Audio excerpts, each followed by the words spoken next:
এবার নদিয়া জেলার কৃষ্ণনগর লোকসভা কেন্দ্রটি বামেদের দখলে যাওয়ার সম্ভাবনা বেশি, কেননা রাজ্য রাজনীতিতে ভোট ব্যাংক বা ভোট বাক্স মেন ফ্যাক্টর হতে পারে বাম নেত্রীরা। এই মুহূর্তের ইনসাফ যাত্রা থেকে বা বিগের সমাবেশ থেকে যে বামেদের উদ্দীপনায় কিন্তু ঘরের ছেলে ঘরেই ফিরে একটা নতুন চমক আসতে পারে। তাই বাম যুব সংগঠন দিচ্ছে ডাক, বাংলা থেকে শাসক দল তৃণমূল নিপাত যাক।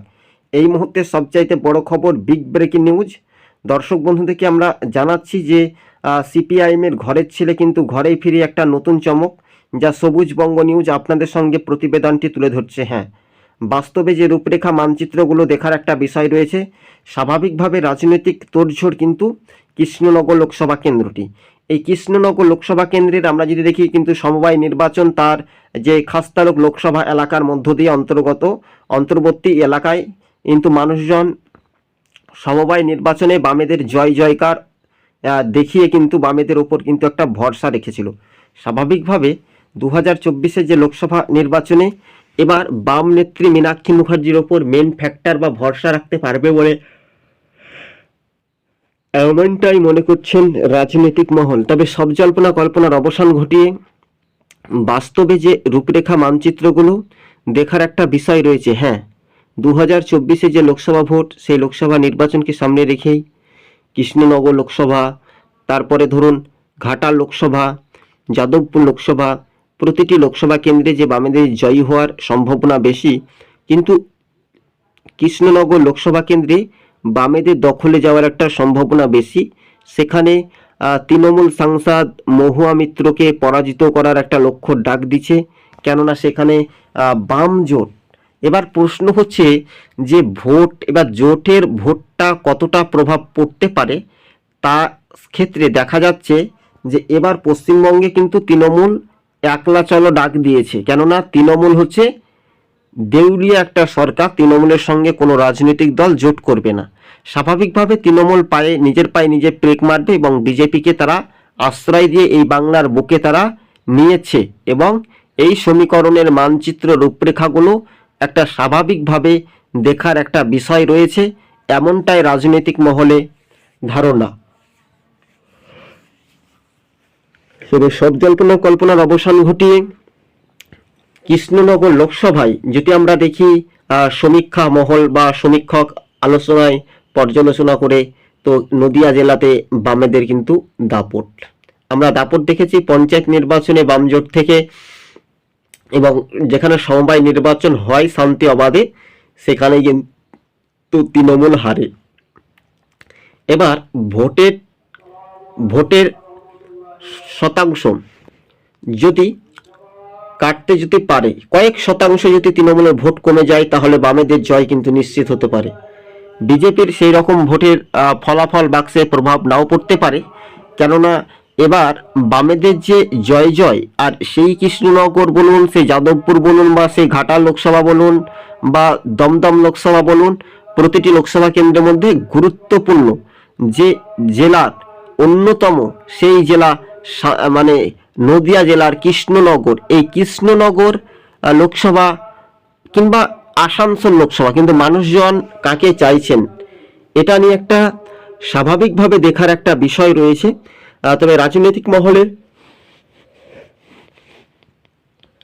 সব জল্পনা কল্পনার অবসান ঘটিয়ে বাস্তবে যে রূপরেখা মানচিত্রগুলো দেখার একটা বিষয় রয়েছে, স্বাভাবিকভাবে গুরুত্বপূর্ণ সেই আলাপ আলোচনা, রাজনৈতিক সমীকরণের মানচিত্র রূপরেখা বদলে যাওয়ার একটা সম্ভাবনা বেশি। হ্যাঁ, বাস্তবে 2024-এ যে লোকসভা ভোট, সেই লোকসভা ভোটকে সামনে রেখেই কিন্তু আগামী দিন যে মানুষের পথ চলা শুরু, সেই পথ চলা শুরুর মধ্য দিয়ে প্রবল গতিতে কিন্তু লাল ঝান্ডার ওপর কিন্তু ভরসা রাখার একটা সম্ভাবনা বেশি।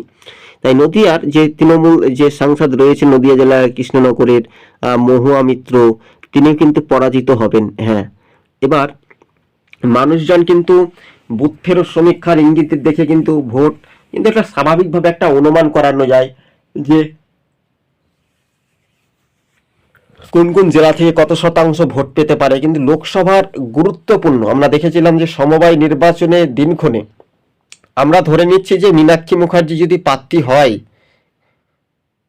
সরাসরি মহুয়া মিত্রর বিরুদ্ধে, তাহলে কিন্তু বামেদের জয় কিন্তু একেবারে নিশ্চিত হতে পারে বলে এমনটাই মনে করানো হচ্ছে। তবে আদতে কি বামেরা মীনাক্ষী মুখার্জিকে সেই কেন্দ্রে যদি প্রার্থী দিবে, তো এটা এখন দলীয় নিচুতলার কর্মীদের মধ্যে একটা উন্মাদনা বা উৎসাহ জাগছে। যদি প্রার্থী দেয়, দল তাদের কাছে দাবি করবে যে বাম নেত্রীকে কৃষ্ণনগরে প্রার্থী দেওয়া হোক, যে মহুয়া মিত্রর বিরুদ্ধে কিংবা অভিষেক ব্যানার্জির বিরুদ্ধে। এই দুটি কেন্দ্রের বিরুদ্ধে কিন্তু দুই কেন্দ্রে হেভিওয়েট প্রার্থী দেওয়ার একটা সম্ভাবনা বেশি রয়েছে। কিংবা বর্ধমান জেলা থেকে যদি মীনাক্ষী মুখার্জিকে প্রার্থী দেওয়া হয়, তাহলে এই সমীক্ষার মানচিত্র রূপরেখাগুলো একেবারে বদলে যেতে পারে বা বদল হতে পারে। সবটাই কিন্তু রাজনৈতিক সমীকরণের মানচিত্র রূপরেখা আগামী দিন কোন পথে এগিয়ে যাবে, যা সবুজবঙ্গ নিউজ আপনাদের সঙ্গে সমীক্ষা মহল পাটন পাট্টুভাবে আমরা তুলে ধরছি। সকাল বললে দিন যখন একটা উন্মাদনা বা খুশ মেজাজে পরিবর্তন হয়, তখন একটা দেখার একটা বিষয় রয়েছে স্বাভাবিকভাবে। কিন্তু রাজনৈতিক মহলে সব জল্পনা কল্পনার অবসান ঘটিয়ে বাস্তবে সেই রূপরেখাগুলো কোন পথে এগিয়ে যাবে, সেটাই তো এখন দেখার একটা বিষয় রয়েছে স্বাভাবিকভাবে। হ্যাঁ, কৃষ্ণনগর লোকসভায় এবার বাম নেত্রীকে প্রার্থী দেওয়ার সম্ভাবনা বেশি বলে এমনটাই মনে করানো হচ্ছে। যদি কিনা প্রার্থী দিয়ে সেই ম্যাজিকটা কিন্তু দোরগোড়ায় এগিয়ে যাওয়ার একটা সম্ভাবনা বেশি থাকার একটা জটিলতা বাঁধতে পারে। এবার বামেদের যে জয় জয়, যেখানেই নির্বাচন হচ্ছে সমবায়, সেখানেই আমরা দেখেছিলাম যে গতকাল বারাসাত সরাসরি অ্যাসোসিয়েশনের ভোটের ফলাফলের যে আপডেট, অর্থাৎ আইনজীবীদের ভোটেও বামেদের জয় জয় হয়েছিল। আপনারা দেখেছিলেন 17টি আসনের মধ্যে 9টি আসনে বাম জোট, অর্থাৎ একটানা দীর্ঘদিন বাম জোট ওই আসনটি তারা জয় হয়ে আসছে বার নির্বাচনে। তাহলে এই নদিয়ার কৃষ্ণনগর লোকসভা কেন্দ্রটি কেন বামেরা জয় হতে পারবে না? সেখানে বামেদের একটা ভোট বাক্স রয়েছে, বাম নেত্রীকে দেখে কিন্তু অনুমোদনা। সেই কেন্দ্রে যদি আদতে যদি সিপিআইএম প্রার্থী করে তার নিজেদের পছন্দের মতো, না শেষ পর্যন্ত দেখার বিষয়, যদি কিনা প্রার্থী হয়ে তিনি এমপি হয়ে যাবেন এবং সেক্ষেত্রে নরেন্দ্র মোদীর বিরুদ্ধে আরও কড়া সমালোচনা করতে পারবেন বাম নেত্রী মীনাক্ষী মুখার্জি। সম্ভবত এটা একটা ধারণা। হ্যাঁ, যেখানে সমবায় নির্বাচন হচ্ছে সেখানেই বামেদের জয় জয়কার হচ্ছে, এটাই স্বাভাবিক। যখন বলানো যায়, তখন রাজনৈতিক সমীকরণের মানচিত্র রূপরেখাগুলো সেটাই স্বাভাবিকভাবে দেখার একটা বিষয়। কিন্তু জেলায় জেলায় রাজ্য রাজ্য একেবারে যে বামেদের জনপ্লাবন, সেই জনপ্লাবনের মাঝে কিন্তু এবার দেখা যাচ্ছে যে কৃষ্ণনগর লোকসভায় বামেদের দখলে কিন্তু যাওয়ার একটা সম্ভাবনা বেশি। কেননা এবার সিপিএম আতঙ্কে তৃণমূল